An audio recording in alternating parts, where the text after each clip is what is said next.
Dragon Ball Kakumei Chapter 15 is titled The Wrath of a Saiyan, and for very good reason. Last month's chapter ended with a shocking encounter as the proxy god of destruction of Universe 14, Amaran, along with Salaga and Dula, would invade Universe 6, planet Sadala of all places, in order to find Vegeta and Broly. With the seemingly infinite knowledge that Amaran possesses, they would find Vegeta and the others fairly quickly, and an altercation immediately took place. These warriors from the 14th, however, possess very strange abilities that Vegeta and the others just simply haven't seen before, giving them a slight upper hand with really evasive and covert attacks.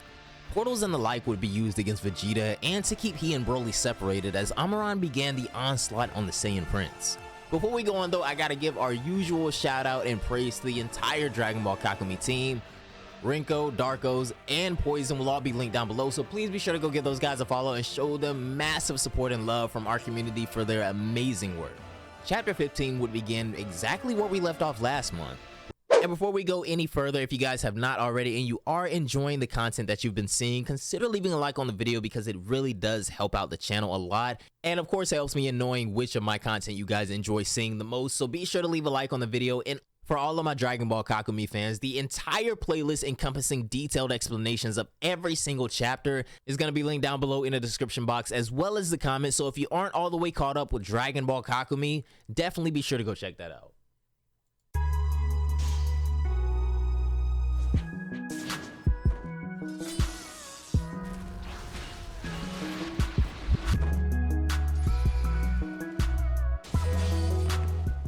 Squarely landing a punch on Vegeta. Dula's well-placed portal would send a punch that was meant for him originally through the dimensions, and it would exit to the defense of Amaran, clocking Vegeta. Amaran would then release a technique that sends Vegeta soaring through the skies, reeling. "Release Vegeta from your technique now," Broly roars, as the other Saiyans can only stand by while Vegeta is overpowered by their new opponents. "Surprising, Broly. Your past is out of the ordinary," Amaran says to him, "and I congratulate you for gaining such strength in such a short amount of time." "How can you know all of this?" Broly says. However, Amaran would simply reply that it's because he subscribed to the channel long ago and was granted all-knowing wisdom, so you want to be all-knowing like this fella right here, then you know what must be done. It would escape Broly how this opponent has so much knowledge of them already, but his goal is the same: to defend his friends. Amaran, however, only wishes to battle Vegeta, so he orders Dula to take care of Broly and do not dare interfere in his affairs anymore. Dula would heed his request, and as Broly charges again, he opens a portal in front of him and it ejects him in front of Dula. Again, Broly says, being duped by these portals once more.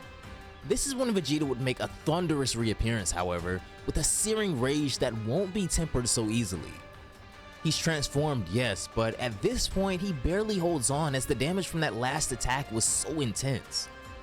Vegeta would declare, however, that if Amaran thinks that he'll be humiliated like that again, then he is barking up the wrong tree. He beckons Vegeta to come and the battle would begin, with Vegeta relishing the moment to put a god of destruction in their place.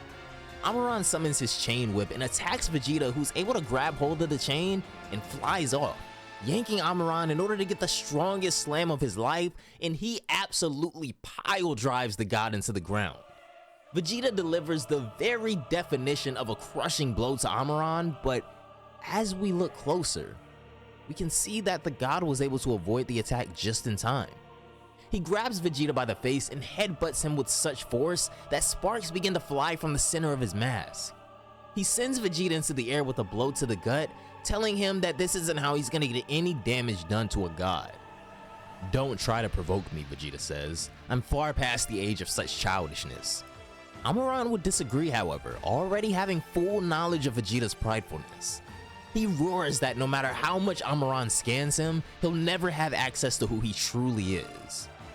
"Perhaps we should try something else then," Amaran declares. "How might you react if I told you that one of my two sidekicks, Salaga, is already on his way to find your beloved Bulma?"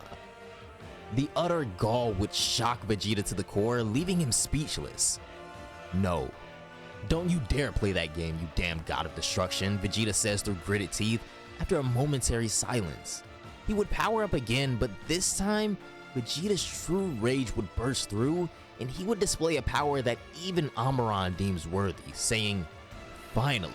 But before he can even utter the praise for such a transformation, Vegeta's appeared in front of him and delivered a battle-leveraging blow.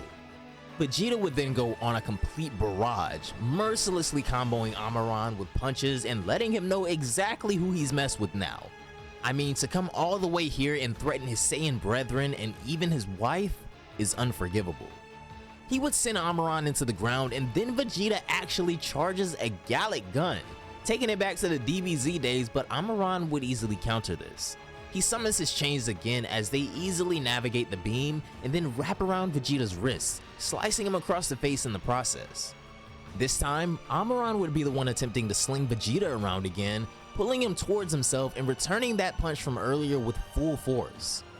Vegeta pretty much just eats that up though, and when he turns around, he's gone into Super Saiyan Blue evolution, telling Amaran that he's honestly just grown sick of him at this point. Vegeta's power would continue to boil over and explode, but Amaran is enjoying this. A mortal with such power is unheard of. Vegeta would oblige his request to press on and dive directly into Amaran, taking a page out of Full Power Frieza's book and charges him across the landscape before crashing into a mountainside in the far distance.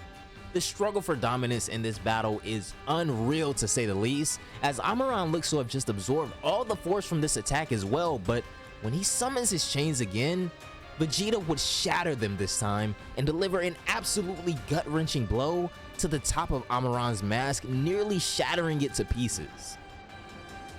"Mr. Vegeta, I feel powerless," Kaba thinks to himself, "and as strong as Broly is, the magic of this demon is wearing him down. He won't last forever. Your Majesty, with all due respect, we must intervene," he says as he approaches the king. "Vegeta gives everything to protect us, and to stand by and do nothing is unbearable. We simply can't afford to lose any men before the war has even begun," King Sadala replies. "I completely understand that," Kaba says, "but it's Vegeta and Broly that will lose if we don't do something. As fighters who defended our universe during the tournament, I sincerely believe that Kel, Caulifla, and myself can be useful in this situation." The king would ponder this as we return to the battle and see that Broly has begun to get more serious as well. He's transformed into a Super Saiyan to combat Dula and proceeds to wail on this man probably even worse than he did to Frieza. I mean, this was a spectacle of like 8 straight panels until Broly just finally singes Dula with a mouth beam. Vegeta would then return to the skies as he overlooks the damage he'd done to Amaran. Unfortunately though, even after all of that, the god still stands and he looks extremely pleased. Amaran would burst into a maniacal laughter as joy showed in his eyes for the first time since we've been introduced to him.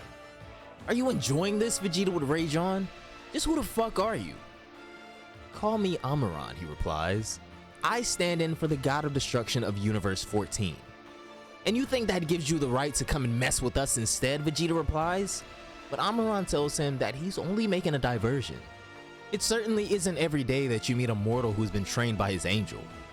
I'm not disappointed. And I want more," he commands. At this point, Vegeta knows that this fight is gonna take everything he has, possibly even his life, so he has but mere moments to make this next move and secure some sort of victory in this. He creates a massive solar flare-like flash, blinding Amaran and then flying off. When at a relatively safe distance, Vegeta would command Kaba, Kel, and Caulifla through what seems to be telepathy unless he was just really close to them, and tells them to go find the other guy who snuck past them and is headed towards Bulma. They are to do whatever it takes to get to her before he does and protect her. Amaran isn't gonna let Vegeta get far, so he's counting on them to help. "You two will probably have to take part in this fight," Vegeta finally says to King Sadala, who honestly wouldn't love anything more than to lay down his life for his comrades. But back on the battlefield, something is suddenly seriously wrong. Broly may have been definitively beating Dula before, but now he's knocked out cold, even though he's still standing up. Dula, on the other hand, is almost unrecognizable from before, and this is what I was talking about, like, not even Frieza looked this bad. He says that he had to put this big lump of a man to sleep to finally get rid of him. "Look at my condition, I am not okay," Dula says. This is when King Sadala would finally step forward, however, with the rest of the admirals saying, "How dare you?" Dula would continue to assault Broly while he's knocked out, as the other Saiyans just stand by shocked, appalled that he would attack a sleeping, defenseless warrior. Dula is shameless though, and we're gonna get into that very soon, but King Sadala's patience is wearing thinner by the second. The more Broly endures, the angrier King Sadala would get, as even the admirals begin to transform, unable to contain their own rage at this invasion as well. Dula asks them to just wait a few minutes so he can get some rest, but something immediately stuns King Sadala to his core as he looks as if he's seen a ghost. Well, I could just put you to sleep now and you'll fall apart like that big pile of muscle, Dula comments, but an overwhelming presence behind him shakes him to the core as well. Broly has appeared behind Dula, seemingly still asleep but in impressive control of his body and strength, as he grabs Dula by the face, who is narrowly able to escape the grasp. Dula knows immediately, however, that he has to get away from Broly as soon as possible. From his perspective, there is no beating this guy. It's certain death if he tries to fight Broly alone, but all of a sudden, Dula is frozen in his tracks. "What has that gorilla done to me now?" he asks. "I can't move." This is when we begin to see the fruits of Broly's training, as he shows that he's adapted Goku's God binding technique, restricting Dula's movement and leaving him frozen and vulnerable on the battlefield. At this moment, however, Amaran would speak telepathically to Dula, asking just what he's playing at right now, like what's the holdup. "I'm really sorry," Dula says, "but this green-clothed Saiyan is far from being like the others. I'm running out of ideas against him." "Broly," Amaran would say, as he looked into the depths of his knowledge for a weakness for such a being, and he would find it. Broly would charge forth once more to certainly finish off the near-expired Dula, but when he does, this would create the opening Dula needed to create another portal. He would reach his arms through the portals, but who he retrieves on the other side would stun the battlefield and freeze everyone in their tracks. Dula has gone from ugly to just plain scum, as he snatches both Cheelai and Limo onto the battlefield by their necks through the portals. Now, of course, Broly's entire demeanor would change after seeing this, pleading that he'll do whatever he wants as long as he just puts those two down. Dula explains that things are just too far gone at this point. I mean, look at his face. Does it look like he's trying to negotiate or be a good Samaritan right now? "Don't worry, Broly, we're as tough as nails," Cheelai assures him. "Plus, he's not gonna do anything to us. We're his hostages. He needs us." "Isn't that right, Demon?" Cheelai prods, but I don't think Cheelai just heard what Dula said. He doesn't want or need hostages. He tosses Limo to the ground, and then next, he stabs Cheelai through the torso with a keyblade, goring her with his hand. The battlefield would freeze before simultaneous panic ensues from everyone. King Sadala, the Universe 6 Saiyans, Broly, even Vegeta. No one could protect Cheelai, an innocent being, from these intruders that they were training so hard to defeat in the first place. They failed her. However, Broly has been pushed off the deep end with this one. And this is a point of no return that, unfortunately, due to the circumstances, I feel that Dula, Salaga, and even Amaran will soon regret in only a matter of pages.